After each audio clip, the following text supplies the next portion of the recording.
اللہ کے حبیب نے منع فرمایا، فرمایا کوئی اونچا اللہ اللہ نہ کرے، جب کوئی نماز پڑھ رہا ہو سو رہا ہو تو اس کے سامنے اونچا ذکر نہ کرو۔ کہتے میں ایک دن اونچا اونچا ذکر کر رہا تھا، اونچا اونچا میں ذکر کر رہا تھا، کیونکہ عشق لگا سی کھیڈا کھیڈ دینوں تے مینوں کھیڈا بھول گئیاں، میں کجل پایا سی یار دے ویکھنے نوں، پھر او دی یاد وچ روندیاں ہی ڈل گئیاں، حیدر شاہ اس گلی کدے نہ رلدی پر ہن تے رل گئیاں۔ کہتے میں اونچا ذکر کر رہا تھا تو حضرت عمر فاروق رضی اللہ تعالیٰ عنہ نے ڈانٹ دیا، فرمایا تجھے نہیں پتا حضور نے منع کیا؟ تو عمر نے ڈانٹا تو میں چھپ کے بیٹھ گیا کونے میں، حضور آئے نا نماز پڑھانے تو محبوب نے پتا کیا وہ عبداللہ کدھر ہے؟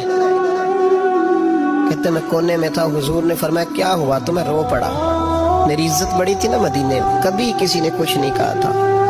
نبی کریم نے فرمایا کیا ہوا؟ عرض کی حضور کچھ نہیں۔ پھر بھی بتاؤ؟ کہتا میں رو پڑا، میں نے کہا یا رسول اللہ میری غلطی تھی تو سیدنا فاروق اعظم نے ڈانٹ دیا ہے۔ فرمایا ہوا کیا؟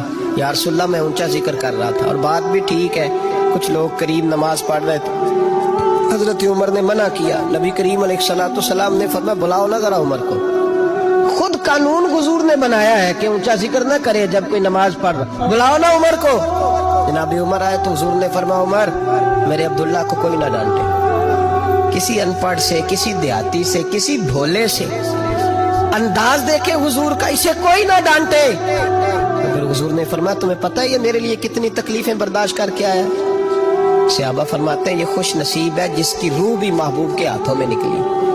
اور جب جنازہ اٹھا تو حضور کی داڑھی سے ہم نے آنسوں کے قطرے ٹپکتے دیکھے۔ مدینے میں رواج تھا کہ قبر میں قریبی عزیز اتارا کرتے تھے، پر ان کا تو مدینے میں رشتہ دار ہی کوئی نہیں تھا۔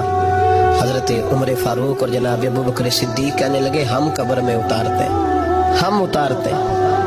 جب ان دونوں نے اٹھایا قبر میں گئے تو کہتے ہیں کمال دیکھو اللہ کے رسول ہم دونوں سے پہلے قبر میں اتر گئے، اور حضور نے یہ البدایہ والنہایہ میں موجود ہے، کب مجھے دو میں قبر میں اتارتا ہوں۔ کہتے ہیں حضور نے تنے تنہا پکڑا، تنے قبر میں اتارا، پسے مردن فرشتوں نے جو تلاشی لی تو کیا نکلا؟